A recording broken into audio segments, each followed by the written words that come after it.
देख रहे हैं खुलासा टुडे न्यूज, हर कदम आपके साथ। इंदौर के रावजी बाजार थाना क्षेत्र में पिछले दिनों एक महिला को गले पर कैंची मारकर मौत के घाट उतार दिया गया था, जिसका शव पुलिस ने बरामद किया था। पूरे मामले में पुलिस घटना के बाद से ही आरोपी की तलाश कर रही थी। वहीं मुखबिर की सूचना के आधार पर आरोपी को गुना से गिरफ्तार कर लिया है।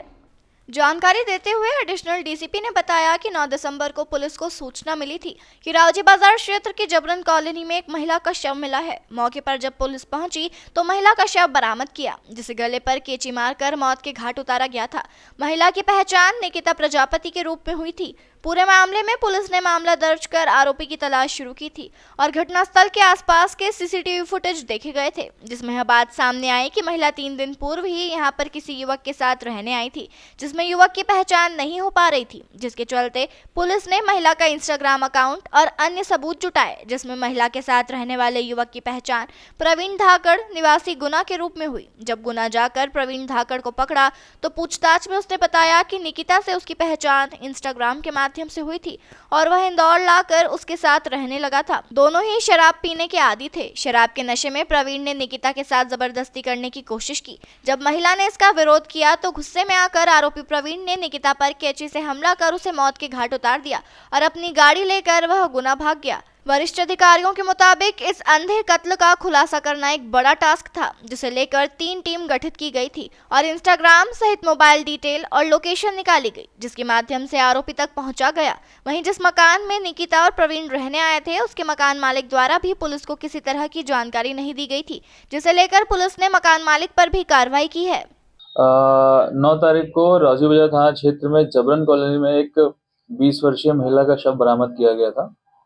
सूचना मिलते ही मौके पर पुलिस पहुंची और वहां पर घटनास्थल की तस्दीक करी गई, जिसमें जो मृतका का शव था उसकी शिनाख्ती निकिता प्रजापति निवासी सागर के रूप में हुई।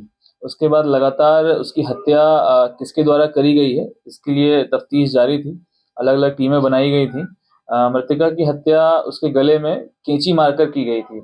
इस पर से आसपास के लोगों से पूछताछ करने पे, फुटेज चेक करने पर ये बात सामने आई कि वो महिला 3-4 दिन पहले ही वहां पर कमरा लेकर आई थी और वहां पर उस व्यक्ति के साथ में रह रही थी जो अभी फरार है। परंतु उस व्यक्ति की आइडेंटिटी किसी को भी नहीं मालूम थी, कोई बता नहीं पा रहा था। तो मृतका का इंस्टाग्राम अकाउंट, मृतका के फोन और कैमराज और आसपास के लोगों से पूछताछ करने पर ये बात सामने आई कि जो व्यक्ति उसके साथ रहने आया था उसका नाम प्रवीण धाकड़ था, जो कि गुना का रहने वाला था। इंदौर में यहाँ गोदरेज कंपनी में काम करता था और लगभग 10 दिन पहले ही मृतका से उसकी मुलाकात हुई थी। बड़ी मशक्कत करने के बाद में रावजी बाजार थाने की टीम गुना पहुंची और वहां पर उसको गिरफ्तार किया। गिरफ्तार करने के बाद में उससे पूछताछ में बातें सामने आई कि वो लगभग 10 दिन पहले से ही मृतका के साथ में आया था। इंस्टाग्राम के माध्यम से उसकी दोस्ती हुई थी और लगातार ये लोग शराब पीना और नशा करने के लिए साथ में रहते थे। दिनांक 3 से लेके 7 तारीख तक जो आरोपी है वो मृतका के साथ था और ये लोगों ने नशा किया था।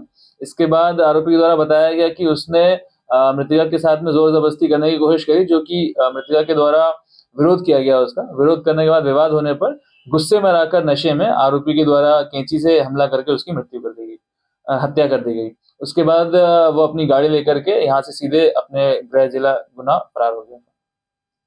किस तरीके से ट्रैक किया गया इसको? इसमें हम लोगों के द्वारा 3 टीमें गठित करी गई थी। इसमें लगातार टीमें सीसीटीवी फुटेज को चेक कर रही थी, आसपास के लोगों से और फोन रिकॉर्ड्स को चेक करके जिन भी लोगों के नाम सामने आए थे उनसे पूछताछ की जा रही थी। जो भी सुराग मिल रहे थे उन्हें एक-एक चीज को वेरीफाई किया जा रहा था। इंस्टाग्राम अकाउंट को देखा गया, फोन रिकॉर्ड्स देखे गए, फुटेजेस देखे गए और अन्य जो लोगों के बयान है उसको वेरीफाई करने के बाद में हम इसको लोकेट कर पाए थे। पहले हमने आइडेंटिफाई किया कि ये व्यक्ति प्रवीण धाकड़ है, फिर उसको हमने लोकेट किया जो कि गुना में उसकी लोकेशन पाई गई। उसके बाद उसकी गिरफ्तारी के लिए हमने टीम रवाना करी थी गुना में। जिन मकान दिलाए थे या जो मकान थे उसने डॉक्यूमेंट नहीं लिए?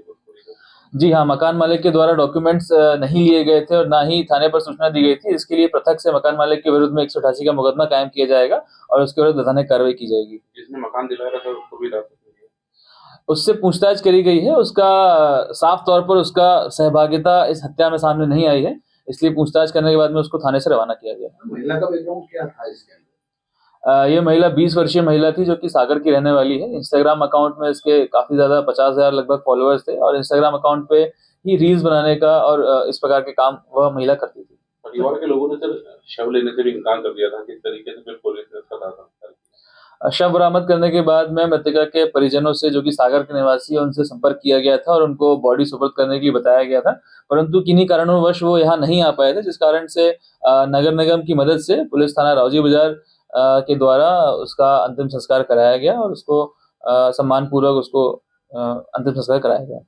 तो उससे 5 सीम बरामद हुई, ऐसी बात सामने आ रही है। इस तरह की सीम जी, घटनास्थल से अलग अलग चीजें बरामद हुई हैं। घटनास्थल से मृतका की मार्कशीट बरामद हुई है, एक एफआईआर बरामद हुई है, कुछ सिम बरामद हुई हैं। ये सारे साक्ष्य जो थे मृतका की आइडेंटिफिकेशन और आरोपी की आइडेंटिफिकेशन में काफी कारगर रहे हैं, जो कि इस विवेचना में एज एविडेंस इंक्लूड किए जाएंगे एंड ट्रायल के दौरान में काफी यूज में आएंगे। वहीं पूरे घटनाक्रम में पुलिस ने मर्ग भी कायम किया था, लेकिन पोस्टमार्टम होने के बावजूद भी निकिता के परिजन शव लेने नहीं पहुंचे थे, तो निकिता के शव को पुलिस ने नगर निगम के सहयोग से अंतिम संस्कार करवाया। वहीं एडिशनल डीसीपी के मुताबिक मृतक निकिता इंस्टाग्राम अकाउंट पर रील बनाने का काम भी करती थी, जिसके कई फॉलोअर्स भी थे।